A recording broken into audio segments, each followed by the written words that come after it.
Hi guys, welcome back to FVSD Life. My name's Brownwen, and yes, again, I've taken another leave of absence. There's been so much going on, and I will be updating you on everything. And I'm going to tell you guys the good, the bad, and the stuff in between. So yeah, if you enjoy this video, hit thumbs up and subscribe to my channel.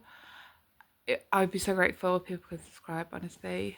But yeah, so let's get right into it. The first thing that I want to talk about is the bad news, which is, for those who don't know, I've been on the waiting list for eye surgery. And if you've been following my TikToks, that's for sure. If you know that I've been waiting for eye surgery, and I was given a date for surgery on the 2nd of December, and unfortunately that surgery was cancelled.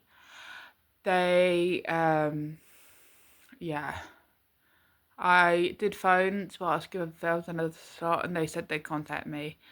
That was about 2 weeks ago, which was very frustrating.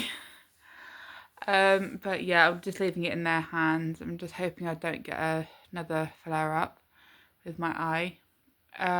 The other operations that I'm waiting for my ears, that's just a whole other kettle of fish. I have had to have yet another pre-op assessment for my ears because the other one expired. I am back on the waiting list for ear surgery. I'm not sure if I already said that. But basically what was going on was that the surgical admission team was supposed to contact me with a admission slot for the surgery in December. She makes it sound like it she makes it sound like I don't know. She tried to brush it off that there were no appointments in December and that there's appointments in January. But I think she's genuinely forgot to phone me. So, which is really infuriating. When she said January, I was like, are you actually being serious right now? She was like, no, what's wrong? I said, I've literally just had a pre-op and you're telling me that I've got to wait another 2-3 months for surgery, and then I'm going to potentially have to have yet another pre-op for the surgery after that. She's like, no, you are. That you don't know. You don't know. Don't try and brush it off. And she was like, well, I could put you on the cancellation list. And for those that don't know, that it pretty much means if someone cancels surgery, I can just slip right in, which is all good and well. But I've been told by doctors, nurses and stuff that when it comes to ENT surgeries, people try and not cancel. It's very rare that people actually cancel surgeries anyways, unless they're really, really ill. But most of the time people go in when they're ill and they get sent home. And because of that, people can't come in. So yeah, I've actually been recommended. I'm never gonna do it, but it's been recommended by staff at the hospital that I go private for surgery. I will never do that in a million years. If I simply because it costs about 3 to 5 grand for one surgery, and that's not including potential CT scans, seeing the surgeon beforehand, and any other tests they want to run.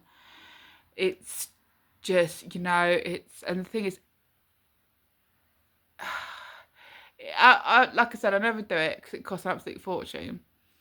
But if I ever did, I would beg them to do both ears at the same time, which I doubt ear surgeons will ever do. But that's what I would do. It would be just so that it's over and done with, and then that way I can just recover and whatever. But like I said, it's 3 grand. It's some places it's 5 grand, and I will never do that because it costs an absolute fortune. So yeah, that's the bad stuff. I've got some good news though, which is, if you've been following my channel for a while, you'll know that I've been having a really rough time with getting my personal independent payments, or PIP, sorted. Basically, I went through the normal rigmarole, and then they just gave me standard care, And then we went through a mandatory reconsideration, and they gave me standard mobility. And basically, in the past, I used to have enhanced care and enhanced mobility. Because I was just given standard for both, I made the decision to go to the PIP tribunal. This whole situation has been stressing me and my mum out. We have been absolutely petrified. We didn't know what was going to happen. But basically, what happens is before it actually goes to go to a judge, all of the paperwork, all the evidence gets re-reviewed again by someone else, by a completely different party who's actually even more experienced, who obviously has to look even more and say, do we actually have a case? Do we have the case to take it to court? And so basically, Mum got a phone call. Gosh, it says, well, they wrote the letter on the, let's just say, 31st of October. And she got a phone call from PIP. And is it either PIP or the tribunal? I don't know. But anyway, she got a phone call from someone to say, are you the appointee for Brahmin Man? And she said yes. And they said, okay, so we would like to offer you. And the thing on the phone, they had quite a heavy accent, I think, and also it's on our telephone, and our telephone is absolutely rubbish. So, but the thing is, they said enhanced care, and they started talking about transport, and then they started saying it would be like how it was before. And they kept saying enhanced care, and they kept talking about transport, and Mum got really confused. And they said, "Will you take this?" And she was like, she was so confused. She came up, and she said, "Yeah, okay." And she came upstairs. She told me, and I said to her, "Mum, transport means mobility." And she said, oh, "Okay." And she said, "I hope it means enhanced then." And we were both so unbelievably confused. We had no idea what was going on. All we knew was that we had to wait for the awards letter to be sent from the DWP. So we've been waiting and waiting, twiddling our thumbs, and basically yesterday, no, not yesterday, Saturday, Mum got the letter. And I am pleased to announce that I have finally gone back to receiving enhanced care and enhanced mobility. Oh my goodness, when we saw that, we just breathed a sigh of relief. We can actually breathe again. We noticed what they meant about transport. So with mobility, there's two categories. One is for if you're able to walk, if you can walk less than 200 meters or something like that. It's like 7 buses or something. But the other one is to do with if you can do if you need support with traveling to new places. For those that don't know, the thing is, quite a lot of people don't know, because I don't really talk about it very much, is that I do struggle with digital. I'm someone who really freaks out if the trains cancel, if the train starts running late. I'm someone who likes to get. I treat Paddington and Euston like it's an airport. I like to get there like 2 hours early, which is beyond ridiculous, because obviously it's a train station. What are you going to do in the station for 2 hours? But yeah, it's not like the security to go through. I hate traveling by myself. If I start, I have panic attacks if things don't go right and stuff, and I have to plan and plan and plan and plan and plan. And yeah, so basically, the transport bit, I got 10 out of 14, and with the 200 meters or less, I got 2. So 12 points means enhanced mobility, which we are, yeah, like I said, we're thrilled, we're chuffed, we're buzzing, we're absolutely ecstatic. And yeah, so that happened. So because of that, we feel like we can finally breathe again. We feel like it's going to be, sorry about the noise. You're resting on the shopping trolley, and the Velcro's come undone, so I'm fiddling with it right now. But yeah, so with we can breathe a lot easier now. And obviously, as you can guess, I've had a bit of back pain with that. So yeah, because that we feel like we could breathe a bit more, and hopefully it'll be a better Christmas, but who knows, touch wood. But yeah, so speaking of benefits, this isn't really, I would say it's in between, but I've been going through universal credits process, which is also really, really stressful because it's all online. You can't really talk to anyone on the phone. You've got to literally do it on the gov.uk website, and you can't really talk to anyone on the phone. It's really annoying. And I've had to create an account, but when I get, the most infuriating thing is that I get um, I get messages on my to-do list with how universal credit is working, and it's been a major struggle because obviously I'm going to um, college or university or whatever people. I'm back in education basically, and it's part time. And Universal Credit have been trying to get me to go back to work because of it. But yeah, the incredible staff at. I do apologise. That rain, and for some reason it sounds like someone's doing gardening as well. But yes, so thanks to the incredible staff at uni, I am actually able to um it's helped big time. But for some reason UC keep asking for information. They keep asking for more information about the course. I don't understand why. But anyways, because I received that award letter from Pip, basically we've been told that if you, well, because I'm getting that, I shouldn't actually work. I'm not supposed to be working. So yeah, now that that's been done, apparently they're not supposed to be asking me questions about college. I don't know how it works. It's all very confusing because universal credit is apparent, even though it's a part of the Department of Work and Pensions, it's completely separate to a Department of Work and Pensions. It's a completely different benefit. I don't, because obviously they're trying to roll all these benefits into one. It's just very, very confusing. But anyway, um, we spoke with someone on the phone today about it because they asked for yet even more information about the course. The person on the phone said they can't do that anymore because I'm receiving PIP,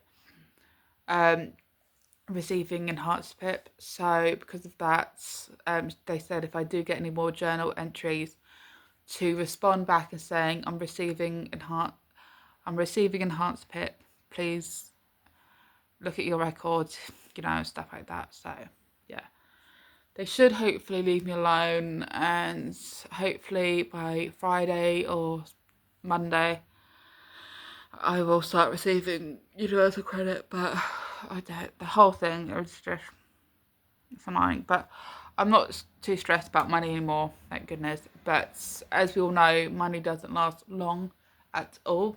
So yeah. The stuff in between.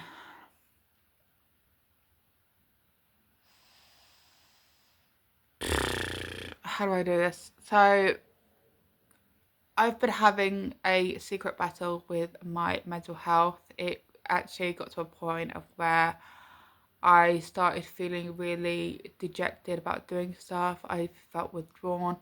I just kept going. I don't know how else to explain it. I just didn't. The last couple months I've been doing things with very emotionless, very little emotion. I haven't felt very much joy. I just felt really dejected about doing things, and because it got to a point of where mum was really worried, she contacted the GP on my behalf, and I was referred to the wellbeing team. So they have I do apologise. Oh, excuse me.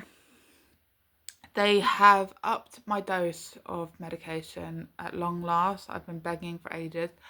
And that was pushed, and they requested the change in July, and it wasn't sorted until about 3 weeks ago. So yeah, that was done.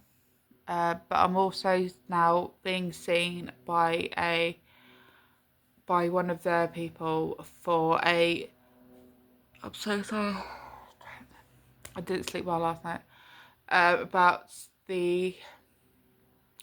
Basically, I'm going to be doing something called behavioural activation, which is, as it sounds, basically it's just a new thing that's going to help me feel more joy and positive about doing stuff around the house, but just doing stuff in life, basically. To be honest, I've also been slightly struggling with university as well, because I've found my people, but I haven't really found my place there.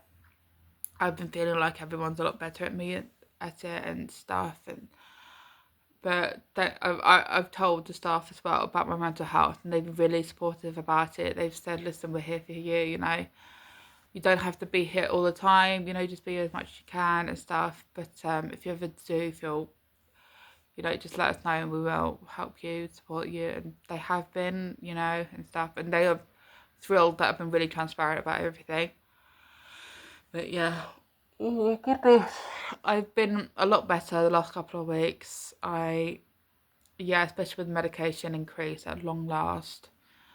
I've I think things are slowly sliding into place now. Do I think that life is going to be incredible for me? No, because I do still have health issues. And also I'm still waiting for that surgery. So for the ear surgery, the eyes, I'm not too fast. I mean, I would like that done too, but the ears, I've been waiting for that for ages. But yeah, right, I'm gonna stop because I feel like all this yawning is just ridiculous. But yeah, that's it from me about the updates. A lot's been going on, but I am here to say that I am back now. And yeah, so from now on, all the videos will be uploaded on Wednesday at 5 p.m. On YouTube. I have been doing a lot more TikToks online, so I do recommend you give me a follow there. And I do a lot of updates on Instagram as well, so feel free to give me a follow. I'll leave all my links down below, and yeah, this will be uploaded on Wednesday at 5 p.m. All the videos Wednesday 5 p.m. And yeah, if you enjoyed this video, hit the thumbs up and please subscribe to my channel. It would mean the absolute world to me. And yeah, so next week I will be starting a new series of where I talk about female reproductive conditions. So we'll be starting to talk about polycystic ovary syndrome. So yeah, I will see you all next week for a brand new video. Bye!